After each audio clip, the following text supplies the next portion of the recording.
Hello, everybody, and welcome back to our third session of today's Leader Talk, Leadership Training Challenges and Solutions, sponsored by GP Strategies, Impact, InfoPro Learning, Intrepid by VitalSource, and Leadership Progress Cycle. So I'm Liz Spate, the Events Marketing Specialist here at Training Industry, and I'm thrilled to have you with us here today. Before we get started again, I would love to go over a few housekeeping items to help you interact with our speaker and get the most out of today's program. So for this session, again, use that chat window to interact with our speaker with any comments, and of course, add those questions in the Q&A section of your toolbar below. We will be having some dedicated time at the end of the session, but do not hesitate to plug those questions throughout. Tim will be having an eye on the chat, so definitely keep those plugged. And at the end of your time here with us, you will notice a short evaluation survey has popped open in another tab in your browser, and we'd appreciate hearing your thoughts on today's event. All of our sessions are being recorded and archived on trainingindustry.com, and you will receive a follow-up email from us that will include the link to the on-demand session. If this is your first Training Industry event, we would love to welcome you. We exist to make connections among learning and development professionals, and we offer tons of resources to support your role in L&D, like live events like today's Leader Talk, as well as through articles on our website, our magazine, conferences, research report, our membership, and our podcast. We would also love to hear about what you learned from today's session on social media, so please follow us on your favorite platforms, and let's continue the conversation. And without further ado, it is my pleasure to introduce you to our third speaker of the day. As a former business owner, Tim Chudy has years of experience training, managing, and developing professionals, and he was an early evangelist of learning measurement and has helped pioneer a learning analytics platform in the evolving learning ecosystem. And with that, Tim, take it away. Well, thank you, Liz. Let me get my screen shared. And we are off. Well, hello, everyone. Thank you for joining today and welcome to the Innovative Leaders Playbook. I'm excited to be here. Keith, I already love how you're doing today. It makes me think that you're a Curb fan. That might be possible. But hope everyone is having a wonderful day, a wonderful leader talk session. And my hope is you're going to get something out of our session today. And so part of the reason for my excitement is because unlike some other events, I already know a little something about you. I know you're here today because you put a high value on leaders. You understand the importance of leadership development, and I'm sure you realize the special opportunity that you have, sitting in your seat to develop the people in your organization and ultimately to drive toward success. And I've gotten the firsthand seat to kind of witness and learn from our clients to see that direct impact they're having. And so that's really cool. So as Liz said, I'm a part of the Intrepid team, and we help our clients create world-class experiences. We do that by providing a cohort learning platform that allows people to connect, practice, and upskill. Now, we've got clients of all shapes and sizes, even our beloved partner GP Strategies, who many of you probably just saw. And they're from many different industries, and we're helping them implement use cases like leadership development, upskilling initiatives, large-scale transformations, onboarding, and a lot of other use cases for learning programs. Now, I always enjoy starting these with a little bit of data. And we know that organizations want more agile, capable, and connected leaders because the data tells us so. So here, according to McKinsey research, organizations with robust leadership programs are 4.2 times more likely to outperform competitors financially. And further, organizations that have managers that exhibit these strong behaviors deliver 3 to 21 times greater shareholder returns. So that's pretty powerful research. But there is a but, of course. We don't get there with traditional learning methods. I think we're falling short, and we're really not keeping pace to develop that type of leader. According to Red Thread research, employees rating their managers as highly effective has dropped by 20% over the past 5 years. And the majority of organizations report that leadership is lacking. And really, this isn't to anyone's probably huge surprise because there's a lot of things going on in our world, right? There's complexity in your organization, probably in your industry. Change is a constant. You call it VUCA, BANI, TUNA, like any kind of acronym to really kind of describe and capture what work and life is like right now. And so your leaders are really standing in front of these and many other hurdles, whether we look at it from kind of a macro perspective, or we could even drill down into the minutia of what a leader is facing on a day by day, hour by hour basis. But regardless, as a learning and leadership development professional, your organization is looking to you to help overcome these challenges, right? To prepare your leaders for these and help them become, remain, and thrive as a leader. Now, I want to tell you a couple of stories to really get us started and bring some real life to this. First is Sarah. Now, I'm going to tell you about two different ladies, two different companies. Sarah is from a large global media agency. They do over 10 billion in revenue and over 10,000 employees. They've got a wide range of services from strategic media planning to digital commerce to healthcare, very broad-based. And then the second, Julie, is from a large tax advisory firm. They also have over 10,000 employees. They do slightly less than 10 billion in revenue and offer a lot of consulting tax and advisory services. Now, both have evolving leadership development programs, and they've been doing this over the past few years. One started with your typical corporate university, right, where the select few were tapped on the shoulder. They were flown into headquarters, put through a 5-day intensive, and then said thank you and sent them back to work. Graduated to digital offerings, right? So being able to scale that is great. The only problem with this is it was one size fits all, right? Zoom meetings, SharePoint sites, whether you were mid-level, senior leader, everyone got the same thing. Now, we know one and done events and static kind of one size fits all programs should not be in the playbook that you're using. Those should not be the only things. And so today we're going to look at the playbook that Sarah and Julie and others have been using in order to win. So the playbook of today and tomorrow consists of these three drivers: applied practice, meaningful feedback, and strong social networks.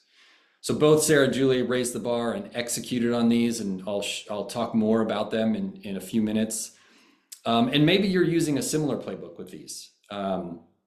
Really, my goal today is to hopefully provide you with some insight, some specific examples, and even some adjacent concepts and framing for you to think through as you have and develop your own playbook.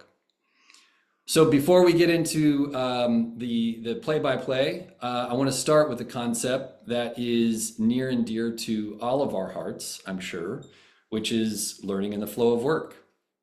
Now, a number of different definitions for this, but ultimately the practice of embedding learning directly into employees' work. And so this has been our, industry's beloved phrase and concept for a handful of years, and we love it, right? This makes you feel good. It feels more strategic and aligning to the needs of the learner and the business. It certainly moves us away from butts and seats and completion reports. And, it brings us to helping that learner learn in the flow of their day-to-day work. So I want to reframe this concept though, just a bit today, because today we're going to talk more about learning and work. And to illustrate that, I'm going to use Jeff Bezos's perspective on the work-life balance, because he believes in a work-life balance, but doesn't really frame it that way. So he sees it as work-life harmony, right? He views the two as interconnected and mutually beneficial. So learning in the flow of work really has two modes if you think about it. Out of the flow, which would be kind of your traditional modules and courses and those events. And then in the flow, which are job aids, AI prompts, tools, and technology integrations.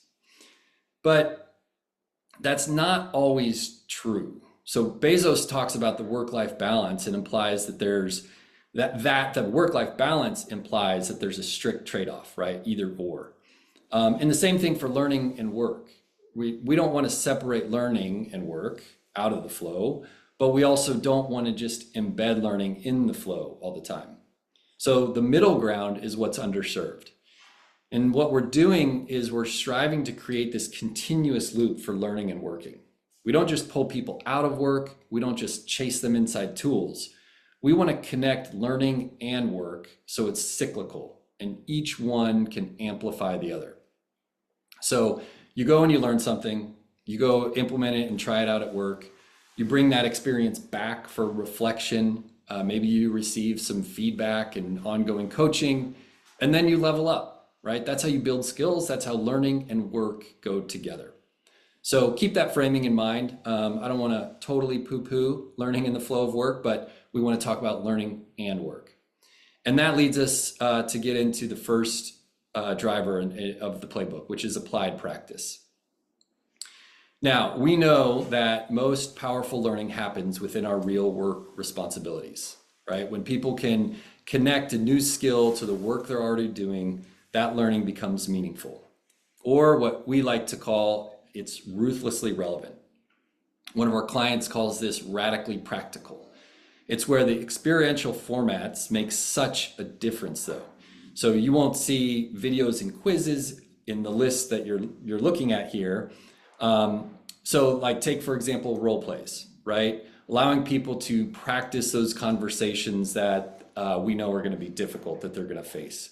Or a leader having a stakeholder presentation that they have to just deliver with excellence.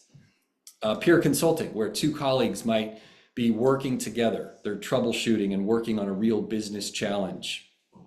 Or maybe it's a scenario-based project, applying a new concept to a real case study, or maybe it's a simulated scenario. So there are many different tools that you can use here. And here's what happens though, when we combine the practice with the context of work in the business. There's immediate what's in it for me.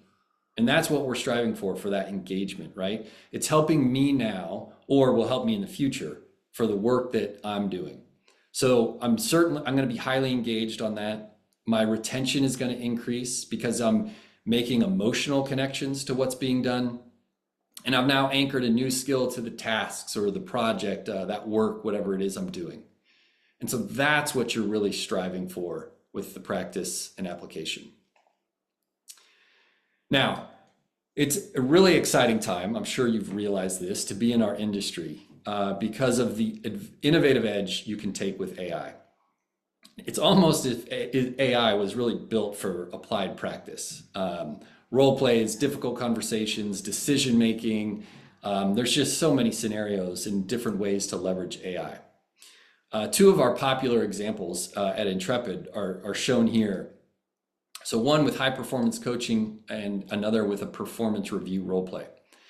So in the leadership role play, you get to coach Alex, and Alex is this high achieving project lead, and unknowingly he's dominating team meetings, right? He's not letting people share their opinions and allowing them to speak up. And so your goal is to provide some feedback, some constructive feedback to encourage more inclusive communication and ultimately maintain Alex's confidence while allowing him to develop and grow.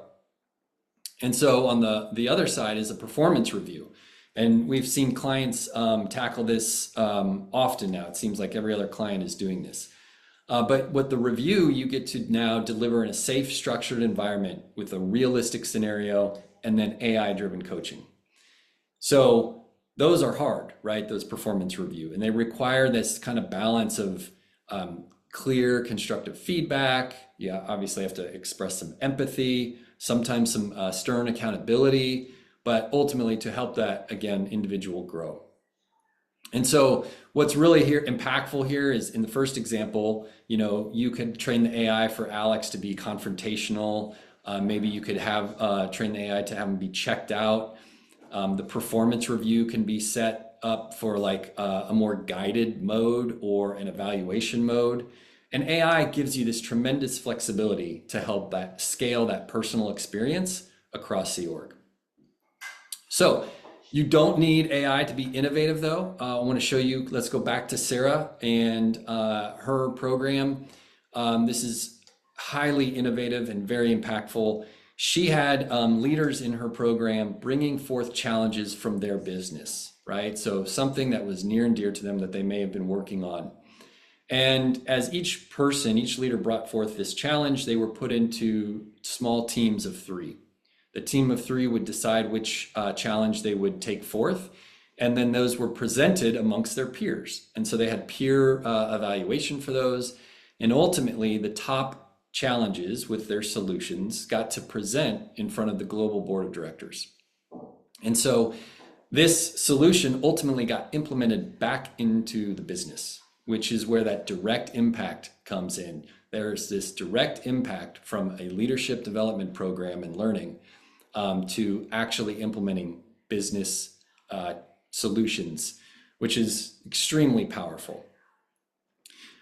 Okay, so let's take a poll on applied practice. I'd love to hear from you. I see some chats coming off. I'll try to take a look at that. But what's one way your leaders are currently practicing? And you've got a number of different options here: role play, simulations, assignments. We see where you can provide a scenario and for a leader to actually use something from their work as the object or artifact for the assignment. Projects, individual and group. Any kind of presentation, communication is always very ripe for practice. And I'd love to see if you have something specific that you want to share in the chat. That would be awesome too. So we'll give you all another few seconds for that. I'll take a look at, okay, some of you in the chat are saying a mix of all of those. That's good. That's powerful. All right, so here we go. It's pretty even throughout. Coaching sessions takes the lead, which is interesting. Only because we'll talk about coaching here in a little bit, so we could even categorize that slightly different depending on how it's structured. But some role plays, projects are very impactful, as what you just saw Sarah do. So very good. Practice and application is always extremely powerful. All right, let's keep moving. So I'm going to venture a guess some of us on the call here are from the era of failure is not an option, or refuse to lose, right? Failure was just a bad thing. Walk into any bookstore, if you remember bookstores, and the shelves are just kind of littered with books about failure. And it's really just come on over the past decade or so.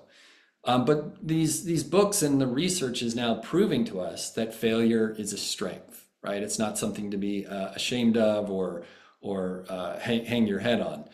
And so just this simple Google search just pulls up all of what's written on the subject here. Now, I bet you've probably even proven this to yourself, right? Because you've had that feeling when you're wrestling with something and you just can't get it right, and maybe you start and you try and you're not sure even what to do, and you're confused and it sucks and it's messy. Well, so that's what usually when you kind of start asking some questions, right? How do I do this? How do I improve? And when you ask those right questions, that's when you start to solve problems. And it's not until you finish, you kind of get to the summit and you're like, oh, all right, I learned how to do this, right? That's where the growth happens. It's not in the safety of providing answers or even a guided facilitation, but it's in that challenge of solving problems and figuring things out. And that's really what you want to strive for, right? It's what you want to try to design for. Allowing learners to struggle and even fail initially can lead to that stronger skill development and deep learning in the long run. It's not spoon feeding them or like I said, guiding them through. It's letting them struggle.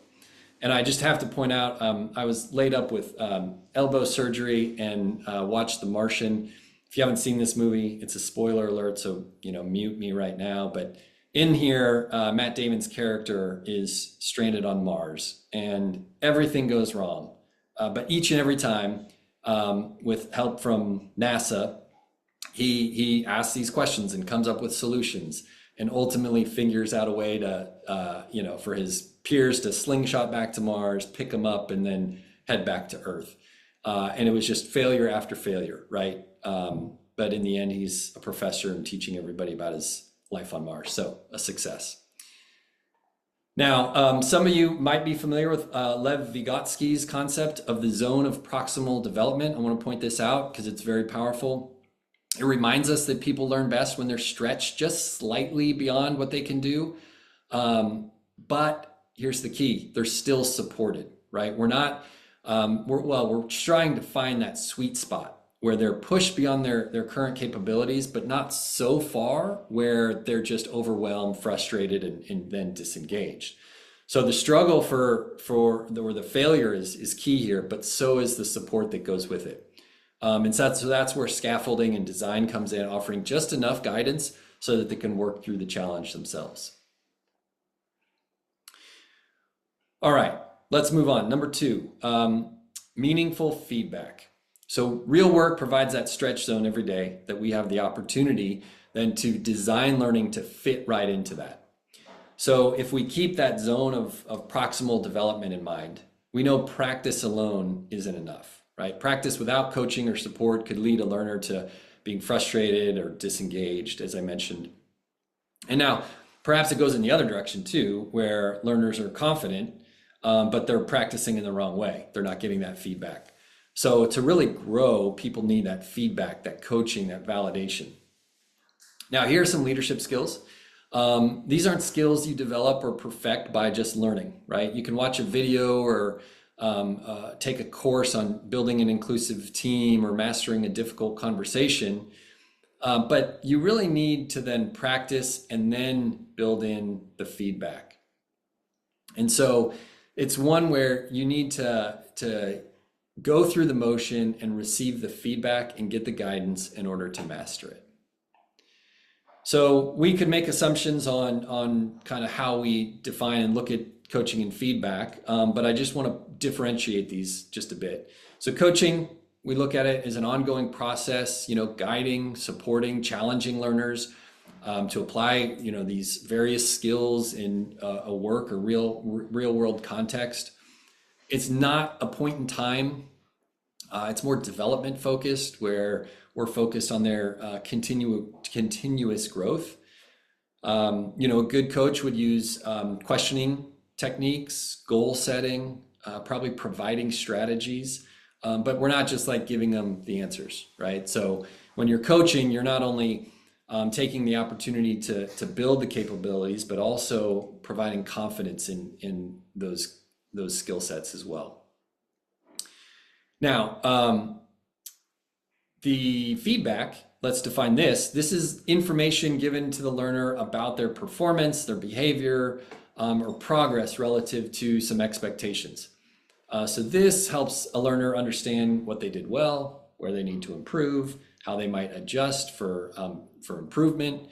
Feedback is usually timely, specific, actionable. You can think of that SMART acronym, which really would apply here. And it's easier for employees to connect the input with their learning or their job. So here's the catch though. With both of these, people need 2 things: trust and safety. They need to be able to trust the process. They need to trust the coach, the facilitator, or the subject matter expert. They need to trust the intent behind the feedback. And so they need then a space to fail safely, right? If every mistake felt like a penalty, then they wouldn't take any risks. And so this learning requires this psychological safety, right? And you have to develop a climate and environment where people know it's okay to experiment, to fail. And you can do this by design through focusing on the audience, right? A one-to-one practice, you're really going to create that safe space, but you lose out on some of the collaborative benefits. You can create that smaller learning circle with a peer group and help lower any feelings of unsafety. Or you could also establish, kind of norms up front. You could use ambassadors or the instructors to model vulnerability and kind of help set the tone from the beginning. But the driver is to design intentional feedback loops, right? People giving the feedback, which we'll look at in just a minute here, they need to be encouraged to give the frequent, specific, and developmental feedback. And so, if you think of feedback, it's kind of what happened, how to improve, and then coaching, kind of that ongoing support to build and sustain that improvement. All right, I want to point out an innovation angle here with AI. And so obviously technology can play a role, and AI allows us to scale that coaching in, I think, new ways that traditionally would have been harder to scale. Reflection prompts, simulated practice, automated feedback. And so you can really ensure that everyone has access, and likely it's immediate from a level of support. So we're going to look at a couple of, this one first is kind of human-based feedback. So on the left there, it's hopefully not too hard to see. Individuals have a score. In this case, it's out of 35. And there's specific points, feedback points, based on elements from their submission. So they're looking at that as kind of where in their submission for this project that they can get specific pieces of feedback. And then for the coaching, you can see the individual here in the blazer, that's John. On the right, he's got now coaching elements. So that's John's submission. And then Nick has given both video and text coaching elements on John's submission. So very strong, personalized human coaching there. If we look on the AI side of things, what's the beauty here is it's immediate. So we have an AI coach. You can, again, hopefully see that you've got kind of green and red badges, so you can see where things he's done well or specific tips for improvement. And that's all AI based on what those learning outcomes might be, as well as AI scores on delivery, right? How is their tone, their rate of speech? How are they delivering against key terms, perhaps? And so that's immediate feedback. They can review, go back and practice more, or adopt change as well. Now, if we go back to Julie's story, she excelled at implementing a leaders teaching leaders approach. They recruited senior leaders to be a part of the program as faculty, and then all their leaders took on a career coach. And so you're getting both coaching and feedback elements throughout the entire journey that they had. And you see some other options here too, because we have had clients incorporate many different types of feedback, whether that be from your peers, the formal career coaches, many ways to really set this up and design for maximum feedback. All right, finally, the last driver here. Let's talk about strong social networks and the social side of learning. Because really, if you think about today's hybrid distributed workforce, right, connection, it's really more critical than ever. I've had stories from back in the day where, break rooms, water cooler, and smoke breaks helped us with networking connection, but we can't rely on some of those elements anymore. So the way to start with this is connection first. And this is a pro tip that also points back to the psychological safety. So at Intrepid, we run an open enrollment program called Design for Collaboration. And we do that about 3 or 4 times a year. You can go to our website. I think the next one's in October, I believe, if you want to check that out. But we looked at the data across multiple cohorts. And it's a mini 3-week course, and generally folks from our industry, all different verticals. So it's a pretty good sampling. But we ran the data and we found that individuals that introduce themselves at the start of the course have a very high correlation at engaging throughout the rest of the course versus those that didn't introduce themselves. Now, a lot of other factors in there that determine engagement, some of which we've talked about, right? What's in it for me and good design. But the data on this speaks loudly, and it really makes sense because if you give space and time for introductions, And this doesn't have to be in a live Zoom session, right? Sometimes that can be a little maddening, especially depending on how large your cohort or team size is. But giving people a chance to tell others about themselves, right? Like, why as a leader that we might want to connect? What about my experience am I bringing? Or what do I want to get out of the program? And so this really gives you an opportunity to get to know me, but I also get the opportunity to get to know you. And then from there, you want to give them a chance to connect. So a leader directory, social profiles, some way for them to search out the commonalities that they think is going to help them grow and develop in the journey. Here, the picture that you're seeing, this is from our own Vital AI course. And JR, our lead designer, had everyone create, these superheroes. If you hadn't seen these on LinkedIn, you must be under a rock, because everyone, I think, created their version. And so we got to use that, right, to kind of bring it in. So it wasn't kind of just getting to know me. It was kind of, looking at how I designed my superhero with coffee and a basketball and so forth. So now that, though, you've established connections, those have been made, you can then begin to design for collaboration. And so let's walk through a few ideas on how to accomplish this. Now, I bet if I asked to define collaboration and put it in the chat, we would see probably 100 different answers, right? It's a broad-based definition. So I want to kind of just unpack this in what it might look like for a leadership program. So first, your cohort, right? If we're in a cohort together, 20 people, 200, 2,000, however big that is, we're going to go through the experience and the journey together. We'll participate in discussions, perhaps our assignments. We could all review and look at various approaches, and I can comment on things and like and share. So there's just a big interactivity and way to collaborate amongst the cohort. Then we can set up peer groups, as I mentioned. That's what Sarah did. So this is generally smaller group, 3 people, 5 people, maybe it's 10. And this is that group that is going to support and challenge each other. In some cases, you can have hold them each other accountable. You get a kind of an outside perspective, but in a much safer space, right? So the peer group can be a highly collaborative component to the overall journey. Then you have your team. Remember, these are leaders. They have direct reports. They are reporting to someone else. There are going to be elements to collaborate amongst their team. They're the ones giving the performance review, and so they're going to take that experience, right? This is learning and work. That experience they're going to bring back to the program for that reflection, right? To practice, to find out what they did well or didn't do well. And so they'll be collaborating with their team.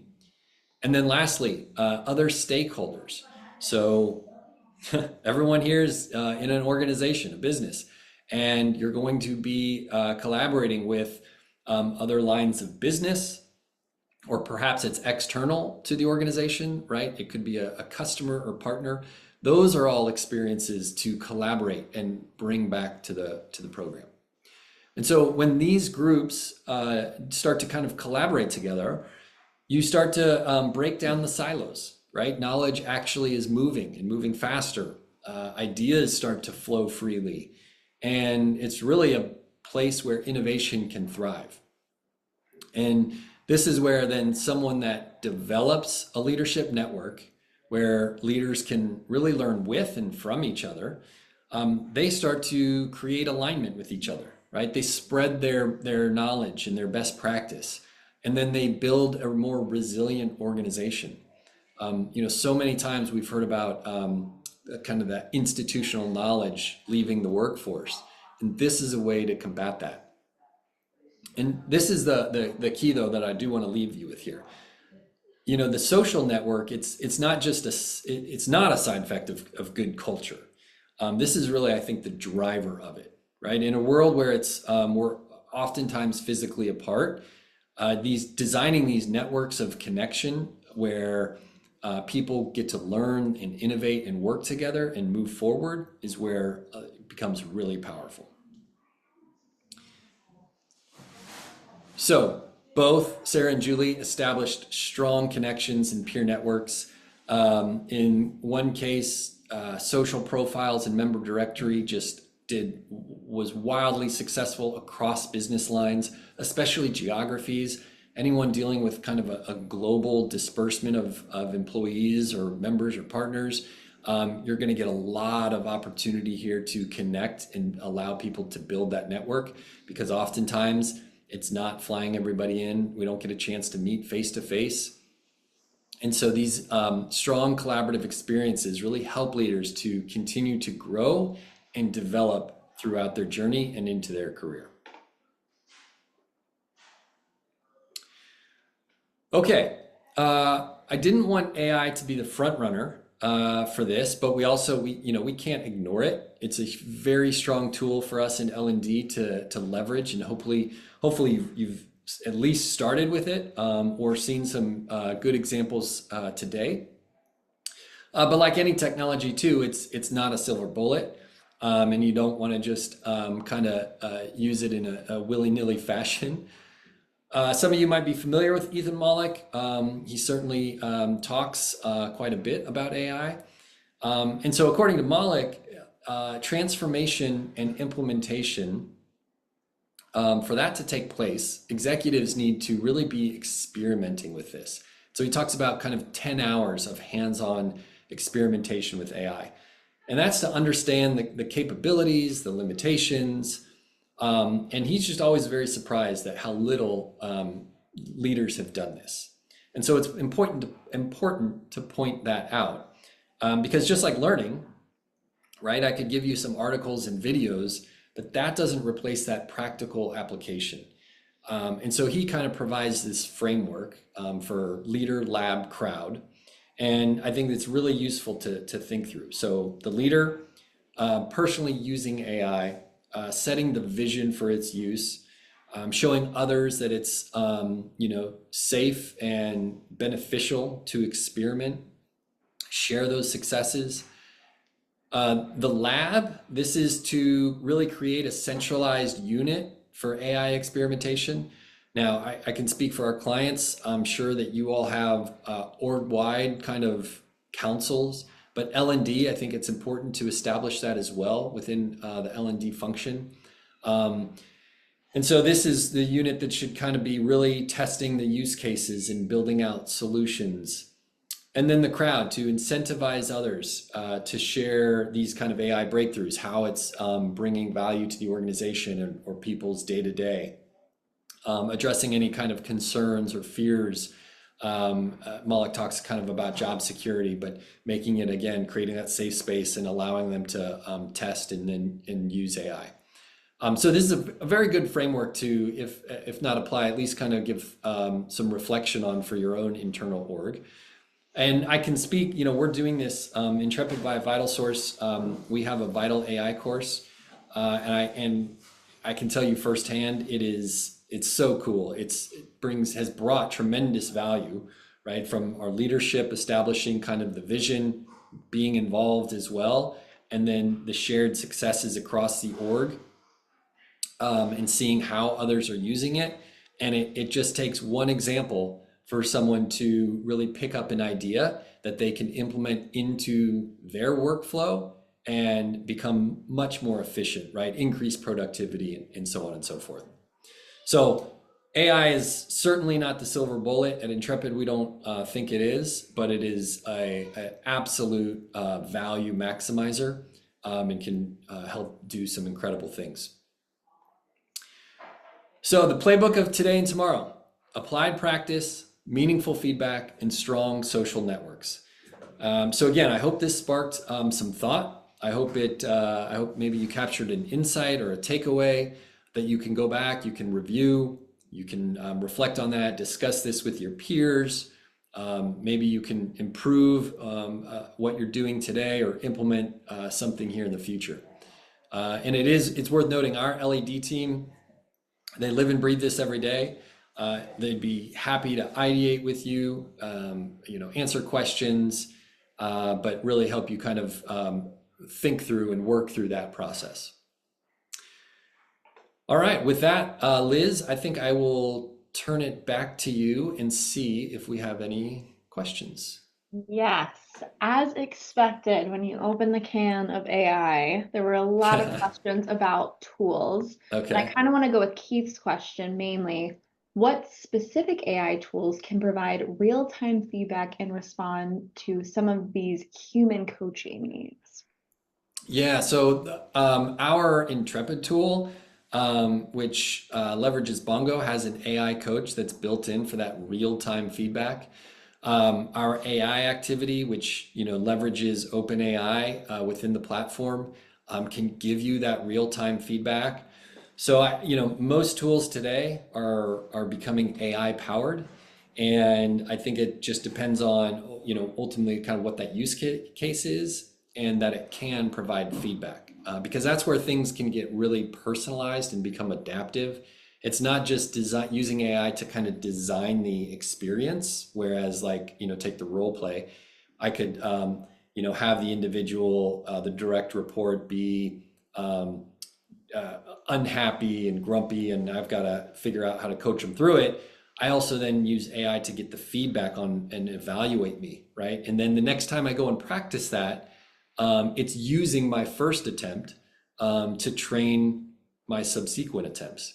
And so that's where it really becomes powerful. So it's probably not the best, maybe not the answer, Keith, you want of specific tools, but it's probably just within the tool that has it.